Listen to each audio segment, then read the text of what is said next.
And Robert Mueller's crew investigating the Trump campaign had a very bad week. After months of keeping it a secret, special counsel Robert Mueller confessed that he booted the lead agent from his team, Peter Strzok, because he's an anti-Trumper. He sent over 10,000 text messages to another agent he was having an affair with, which contained anti-Trump and pro-Hillary commentary. Strzok was the agent who snuck up on Mike Flynn, put him under oath, and interviewed him without an attorney present. But there's more.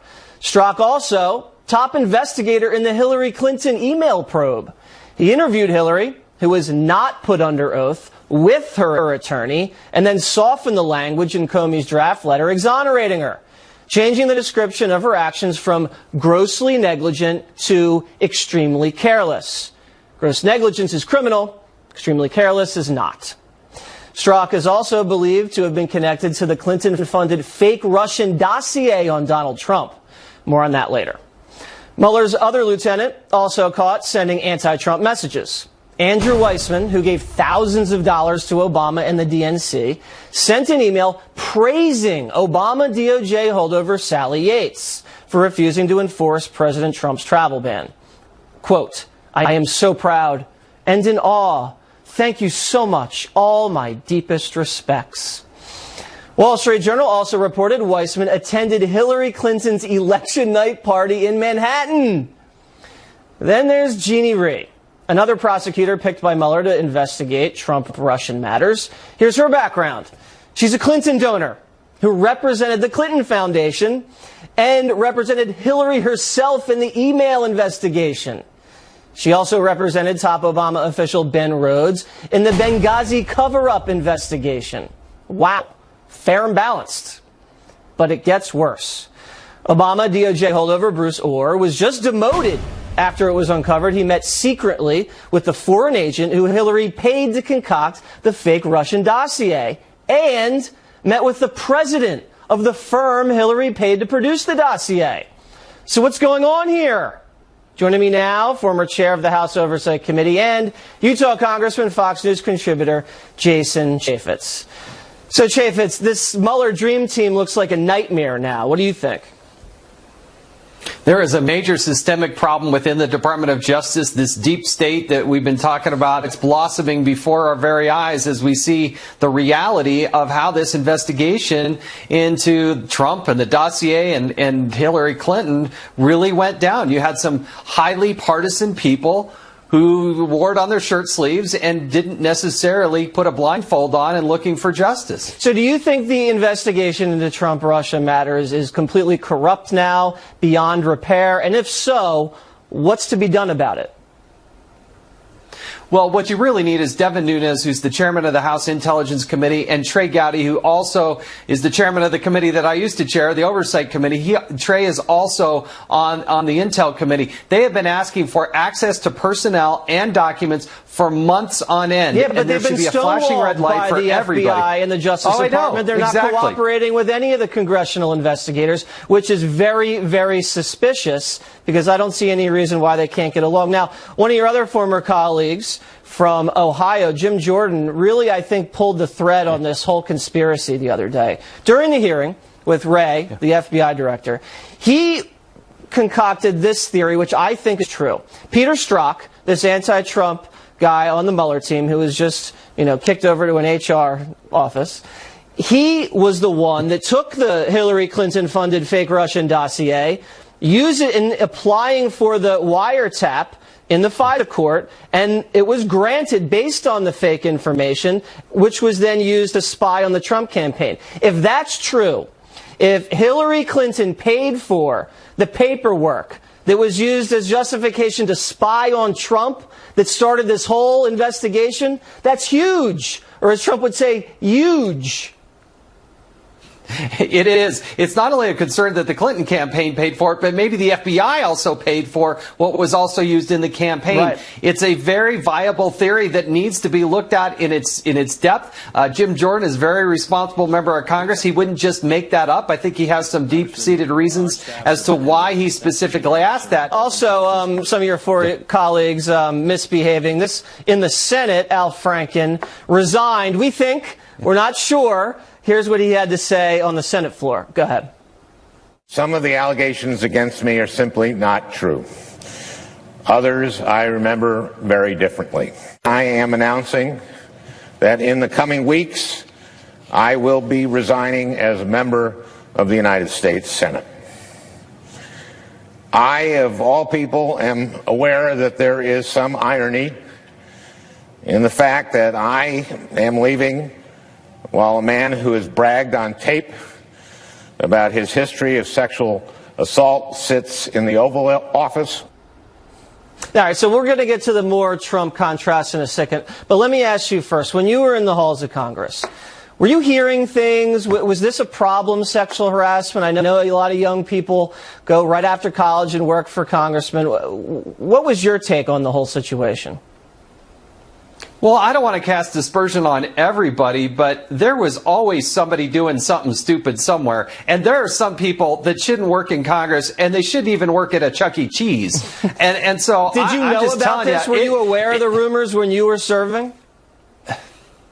You know, there's rumors and there's, guesses and that sort of thing. I wouldn't say that it's pervasive in every corner, but there are certain individuals that you just look at and say, really? I mean, gosh, I hope everything's okay over there. Did you witness any so some of that's been... Did you witness any suspicious behavior or anything that caught your eye and said, oh, that seems a little off?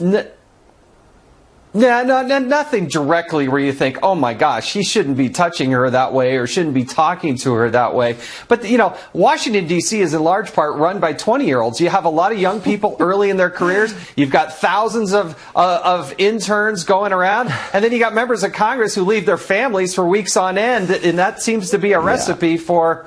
Well, not such good things. Right. Well, I mean, the fact that Washington's run by 20-year-olds maybe shows why we're in the place we're in. Let me play some sound from one of the Moore accusers, Beverly Young Nelson. She was the one that said Roy Moore, Senate candidate in Alabama, Republican, signed her yearbook.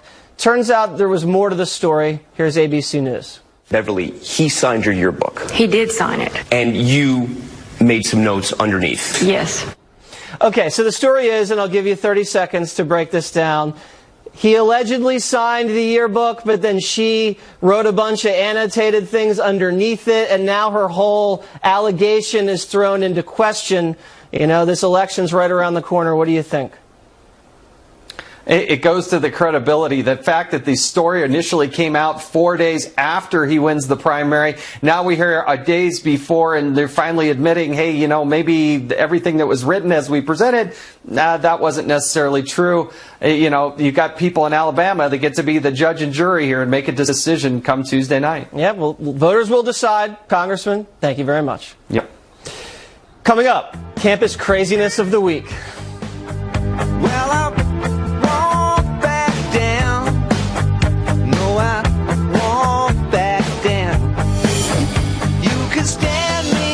left-wing protests popped up across the country.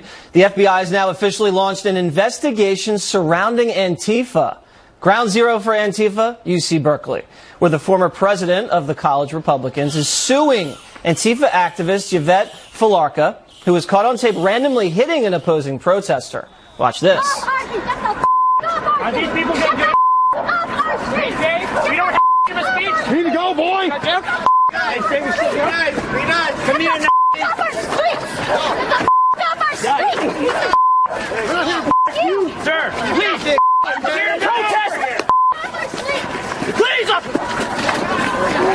stand down. Get out. Get back. Wow. Troy Warden joins me now. All right, Troy. So do you think Antifa is a real threat to civil society, or do you think they're just a bunch of crusty losers looking for the next revolution? Thank you for having me on, Jesse. Let me tell you something. UC Berkeley is the #1 most dangerous campus for conservative students to attend. And this is why. People like Yvette Filarka, who have been arrested twice in this past year for inciting a riot and resisting arrest, are now using the legal system. They are abusing the justice system for unjust purposes. She is a 47-year-old. She is not a student at this campus, and she had put a temporary restraining order against me, a 22-year-old with no criminal record, for the sole purpose of stifling my right to free speech and also prohibiting me from possibly even owning a firearm. So it's not just now. All right, we're so not being she's attacked basically physically using anymore. the legal system to fight you because, you know, she probably can't beat you up. She looks like she's about 5'1". She's 47. She's twice your age. But are you scared of Antifa around that neck of the woods? Do they frighten you?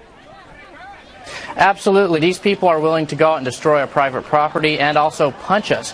But the dangerous thing is they're now using the legal system to intimidate us. Now, I want your reaction to some of these other things that are happening on college campus. Holy Cross Catholic University, they are now doing away with their mascot, which they've had for many, many years, the Crusader, because the Crusader might offend Muslims. I didn't know there were any Muslims going to Holy Cross. That's news to me. Do you think that's a good idea, Troy? Well, first they came for Confederate monuments, and now they're coming for school mascots. The only crusaders here are the social justice warriors who think anything that's fun or traditional is an act of racism. I think that these people should turn it into a learning experience. Now, lastly, there's a new poll out, and I think this puts everything into perspective here.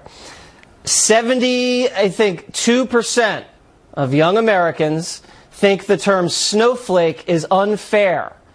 And 74% of them think snowflake will have a negative effect on their mental health. So calling someone a snowflake can hurt their mental health. Doesn't that just say everything? You know what? I have been called much worse. I would actually wish that people would call me a snowflake instead of attacking me online or physically or destroying my private property. I wish. So I tell these people, you know what? Treat us with respect, toughen up, and, you know, you'll be fine. All right, Troy, thank you very much. Thank you. White House Press Secretary Sarah Sanders, up next.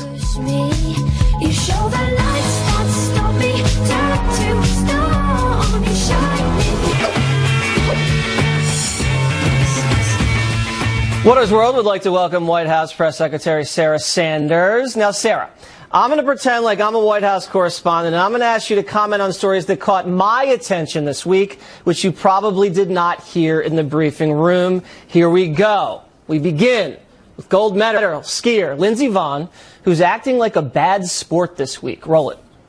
How will it feel competing at an Olympic Games for a United States whose president is Donald Trump?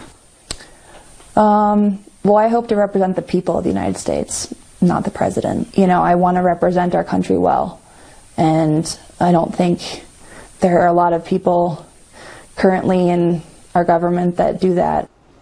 Wow. Sarah, what is the White House statement on Lindsey Vonn's comments? Look, this is a president who was elected to represent all Americans. That's what he's focused on doing, and hopefully that's what our athletes will focus on doing. I think, frankly, those that don't want to represent our country says a lot more about their character than it does the president's. The president is very proud to represent this country. He's very proud to be an American, and hopefully all of our athletes will follow his lead, and certainly, I think, show some of that pride and go over and win a lot of gold medals. Yeah, we wish her all the best over in South Korea. Maybe she's just upset because her ex-boyfriend Tiger Woods just golfed with the president. Who knows? New video that caught my attention. Probably haven't been asked about this in the briefing room. This left-wing group claimed to be feminists are using children to attack the president. Now, there's just a warning. This is the cleanest part of the video we could find. Roll it. Planned Parenthood, health care, and a dinner war f***ing up hair. The Women's March shut, Women's Mouth can't be shut. Super jealous, talks for racist, sexist, not my opponent. Wow, I mean, these are like 9-year-old girls. Is that child abuse? That just looks disgusting to make those young girls do that. It's absolutely outrageous. It's disgusting that people would exploit kids and that parents would allow their kids to be part of something like this. We wonder what's wrong with our culture. We wonder why we're seeing such a problem in moral high ground that we're seeing constantly from Hollywood to politics to the media, and yet we're exploiting 9-year-old kids to go out and participate in something like this. I think that starts with the parents. They should be ashamed of themselves. That's an absolutely disgusting example of exploitation generation of kids. Yeah, I'm not even mad at the children because they're really not aware of what's going on. I actually feel bad for the kids that they're being forced to do this by the parents. It's okay. President Obama trying to take credit for the Trump economy, and congratulations, looks like in November, 228,000 jobs were added. Unemployment rate now at a 17-year low. Former president says you can thank him for that. Roll it. We saw the longest streak of job creation in American history by far, a streak that still continues, by the way. Thanks, Obama. And he didn't actually stop there. He compared President Trump to Hitler. Quote, "We have to tend to this garden of democracy or else things could fall apart quickly." That's what happened in Germany in the 1930s, which, despite the democracy of the Weimar Republic and centuries of high-level cultural and scientific achievements, Adolf Hitler rose to dominate. 60 million people died. So, you've got to pay attention and vote.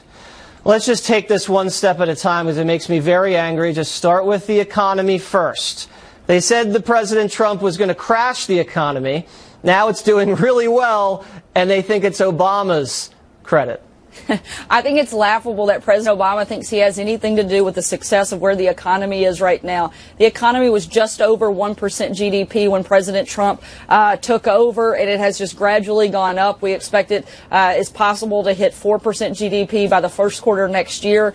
Jobs are growing. This is all a direct result, not just of President Trump swearing in, but from the minute he was elected, consumer confidence got stronger. Businesses wanted to participate in our economy again because they have confidence in this president. He's gotten rid of regulations that have allowed them to create jobs, that have allowed our economy to grow. There's a reason that continues to go up, and it started when President Trump was elected and when he got into office. It had nothing to do with President Obama, and I think everybody knows it, including President Obama, and I think it's pretty laughable that he's trying to take credit for it. And this was probably, I think, the best month all time for manufacturing jobs. So that's something that every American can be proud of. Yeah, it's interesting that after 8 years of him having, struggles, once President Trump comes into office, all of a sudden the activity that he did for 8 years is now working. I mean, yeah, that's pretty bad logic. He timed it perfectly. Now, so this comparison to Adolf Hitler really sickens me.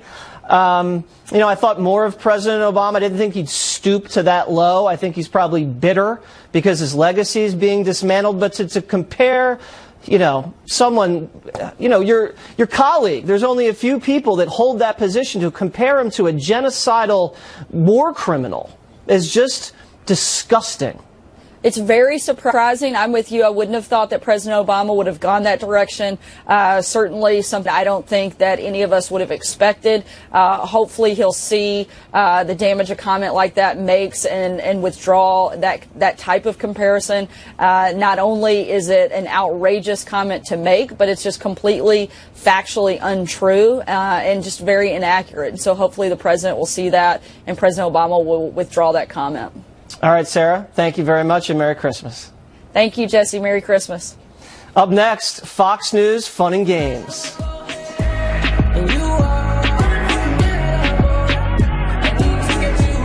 So Kill made such a big shot, I had to come to your radio studio to interview you. Absolutely. Why not? God, it's pathetic. Right. All right, so we're going to do a Fox News Fun and Games segment. I'm sure you saw last week. Here we go. Biggest Trump supporter on Fox News, Hannity or Lou Dobbs? Wow. Who do you have? We'll put it this way. You talking about on air or off air? Let's not make this more complicated than it already is. I would say Sean Hannity, better hair. Better hair? Yes. You're not going to take this segment seriously, are you? No, I'm just saying, if I look at both men, yes, I see very accomplished men, and I see that they've accomplished a lot in their life. And they both said that President Trump is the #1 president ever. They both said that? In my life. Ever in the history of presidents? I was writing a summary of their show at the end. All the accomplishments of the president, keeping his promise, checking off his list. He's not perfect. Nobody's perfect. But he's done a really good job. Well, he's pretty close to perfect, Sean. I'm serious. So I would have to say Hannity. You're going with Hannity. See, I'm going to go with Dobbs because I think he gave Trump an A+ so far in year one. Right. I mean, that's a little much. I put it this way. Do you think that Sean Hannity would grade less than an A+? I don't know. Maybe A-. Right. Put it this way. If we really want to get a referee, we should call the president. Okay. We'll have him decide. Next one. This is kind of mean, so I'm sorry beforehand. Who would be picked last in gym class? Griff Jenkins or Steve Ducey? Not kind of mean. This is nice. Just mean. This is sad for you because this is, complicated. Here's a couple of things. In fairness, yes. I've done some. I know a lot about both men. You would know. Yes. Oh, what do you know, Brian? Steve peaked 5th grade wrestling. Right? Oh, he wrestled. He wrestled, but in 5th grade they said you're probably not going to get any better. You should drop out. Okay. So with Griff Jenkins, you have a guy who surfs, which you have good abs. You have great abs, good coordination, and when he's very pliable. Let's just let the audience know you wanted me to take my jacket off before the interview. I thought it would look good. Look like a newsroom kind of work and breaking a story. No, but Griff also does Ironman competitions. Yes. He bikes, he runs, he swims, and he surfs. What does Steve do? You mean it has to be a verb, right? An action word. Steve cooks. I'm not sure that's even a context. Okay, you know what? This is over. So Griff Jenkins. Ducey's getting picked last. Yes. Can we agree? Thank you. Okay. You're going to have a hard time next, Fox and Friends. Biggest goody two-shoes on the channel. Dana Perino or Todd Starnes? Wow. This is a tough one. This is unbelievable. Very similar. They profile the same way. Yes. Todd Starnes more of a radio guy. Yes. Hair part on the side. Dana wears her hair down. Okay. So those are two things. Is that how we're defining this? A little bit. I'm just kind of because you did not just warm up. Just warm Jesse, keep in mind for the audience at home, and it's a big audience because I've seen them. You did not give me these questions ahead of time. No, I did not. So I'm talking out loud, right? Almost like Who Wants to Be a Millionaire. We usually have you talk out loud. Thank you very much. I just want you to. Okay, so listen. Here, I'll set it up. I would say Dana Perino. Perino's a bigger right because she has no dark side. That's I followed true. her around I've surveilled her from a distance. No dark side. But wait, Todd Starnes, I don't believe drinks. I don't believe dances. He thinks dancing's the devil. Right. So, but I know Perino drinks. But you're not seeing the linkage. What's the linkage? If we could get Todd to drink, he'd dance. So I think yes. So what are we going with? You're going with Perino's the bigger goody two shoes. Dana Perino, in fairness to Todd, nobody's better. This is a toss up. I can't decide. Next one. Cushiest gig on the network. Phil Keating or Phil Keating? I would say Phil. I would say Phil Keating, and I'll say here's why. Yeah. He has never buttoned his top button, ever. Right? Never. Right? He doesn't button his second button. Right. If you kept him indoors... Yeah. No one can keep him indoors. No one can, if you did, he'd still be tan. So right there, tan I think absolutely. Right. And he'd still have that sandy beach look. That's right. Yeah, we only see him on New Year's Eve, and it's at a Miami club. He has never had footwear with laces. So I'd see Phil Keating wins this hands down. We're going with Phil. Okay, that was easy. Most fun person to hit the bars with. Gutfeld or Kimberly Guilfoyle? Guilfoyle. Why do you say that, Brian? Because What's so funny? There's just no question. Because Guilfoyle's got the intellect, the background. She could talk. You want to go to the bar with someone with an intellect? Yes. Someone who could have a wide-ranging sort of conversation. Because every once in a while I get tired of talking about myself. Because really, I've never seen that. You've never seen that side of me. So I would think that. Right. Well, I've had drinks with both of them. And I'm going to go with Kimberly. But it's close because Gutfeld likes wine, and he's a lot of fun, too. And I will say this, Gutfeld, better body. Got ability, good bench press. Listen, whatever you like, it's fine with me. Right. Hardest worker at Fox. Okay. Jesse Waters or Brian Kilmeade? Okay. You seem offended. I mean, listen, just because you do 3 hours in the morning and do the 2-hour radio show, 3-hour radio show, and then fill in sometimes doesn't necessarily make you a hard worker. I did not slave away for years, but I didn't work 8 hours and just give 3 minutes. I work 6 hours and give you 6 hours. Are you insulting the Waters World packages? Absolutely. All right, let's talk about your special. Who would win in a fight, Andrew Jackson or James Polk? I would say Andrew Jackson. Here's why. Tell us about the man special. had dysentery, 6'1", 140 pounds, and still went out and beat the British. How many other people could have done that? None. Okay. But we have Andrew Jackson, Hero Under Fire. By the time you're done watching that special at 8 o'clock on Sunday, you'll know the answer to that. Polk and Jackson don't belong in the same sentence. In fact, they've never been used in the same sentence. I believe that he's a guy full of controversy, a lot of vigor, and I think he's a great American success story, much like Jesse Waters. All right, well, everybody watch the special. Brian, thanks very much. All right, thanks for having me, Jesse. Kinda. We're coming in. See ya. Time now for Last Call. All hands on deck as massive wildfires tear through Los Angeles this week. But some millennials' sense of civic duty are about something else. Meet Chad. What up, Council? My name is Chad Kroger. I'm an activist and house party enthusiast. Over the past week, I've been in a state of deep despair upon hearing the news that LA is trying to outlaw house parties in the Hollywood Hills. I am here determined to stop this future atrocity. House parties were the bedrock of my development as a young man in San Clemente. My first introduction to manhood came when the captain of my water polo team, Boomer Kingsley, asked me to shotgun a tall can of Bud Light in front of the whole squad at his end of the season bash. His parents were in Tahoe at the time, so we tore that weekend up. It was epic, and I was super stoked. My newfound confidence gave me the courage to ask out the most popular girl in school, Lauren Stockholder, to prom that year. She rejected me, and I had to go with Stacey McMillan, but I didn't care because I was so amped on chugging with my boys. That's what house parties do.